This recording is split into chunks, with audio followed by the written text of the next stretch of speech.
What's going on, you guys? My name is Ryan, aka Arpit. Thank you so much for tuning into this video.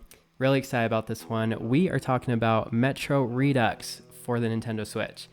Now, this is a game I've put a lot of time into, and going into it, I was super excited, but I was shocked at the experience that I had.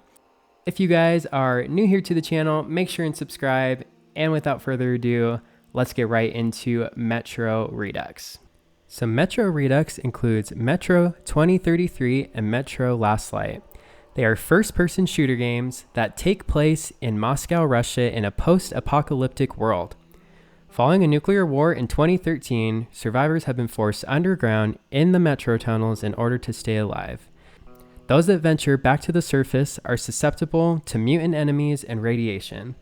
While there are plenty of dangers on the surface, there may be just as many dangers traversing the metro tunnels. Along with mutant enemies, you also encounter neo-Nazis and communists. You play as Artyom, a young man who's persuaded to leave his home and embark on a journey to destroy the Dark Ones. The Dark Ones are some of the greatest enemies you can face in this world, but are also very unknown to the survivors. Metro Last Light takes off where Metro 2033 ends. Without giving away too much detail, you're awoken by Khan, who's one of the many allies that you meet in Metro 2033, and he believes that the Dark Ones may be the key to the future of the survivors. But this guy is a little bit crazy, so who knows if that's actually true or not. Your journey in this game is not as straightforward as Metro 2033, with many unexpected twists which keep you on your toes. This game looks and runs great. There was one minor issue that I had, and that is the loading screens. It can feel like forever sometimes when you just finished the level and you're waiting for that other one to start up. However, once it's loaded, if I ever died during that level and had to go back to the last save point, there was not any wait time at those points.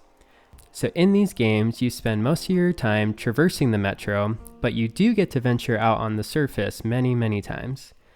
When exposed to the air, you need to wear a gas mask so that you don't suffocate from radiation.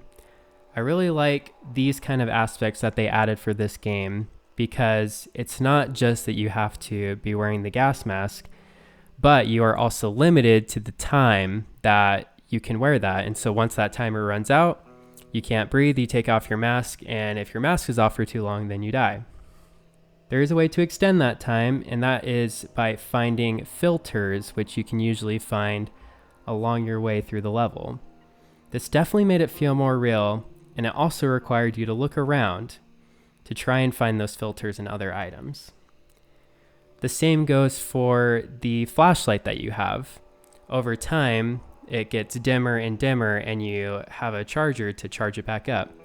So there's small little details like that that just make the game feel a lot more real and make you feel like you are the one really stuck down in those tunnels underground.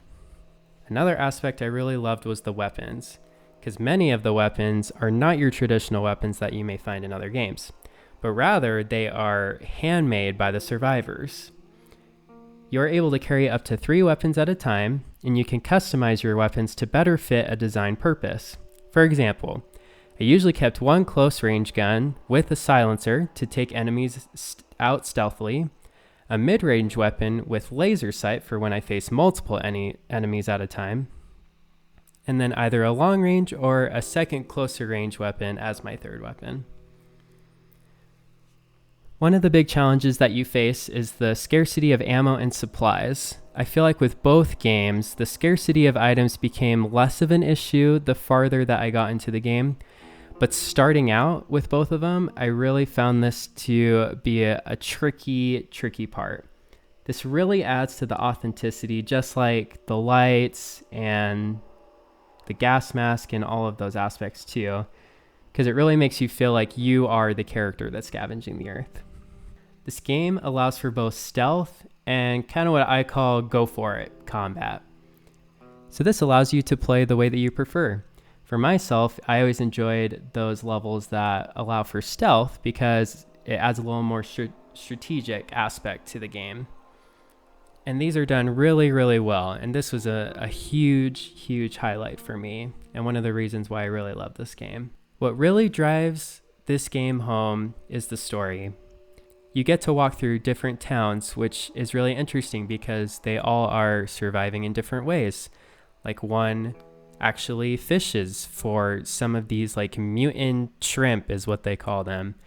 And so that's how they survive. And there's other towns where you can see pigs, which is how they get some of their food. So it's just really interesting going from town to town and seeing how those survivors are really surviving and just trying to find hope in their lives. This is hands down one of my favorite games that I've experienced with the Switch. In fact, I had more fun with this game than any other game I have played in a very, very long time. This game is absolutely worth buying. It looks amazing, it runs smoothly, and both the combat and the story really pull this game together perfectly.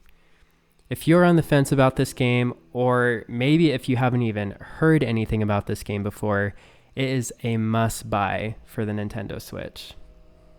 Thank you guys so much for watching. If you guys enjoyed the video, make sure and leave it a like. Subscribe if you guys are new here to the channel, and I will see you guys in the next one. Peace.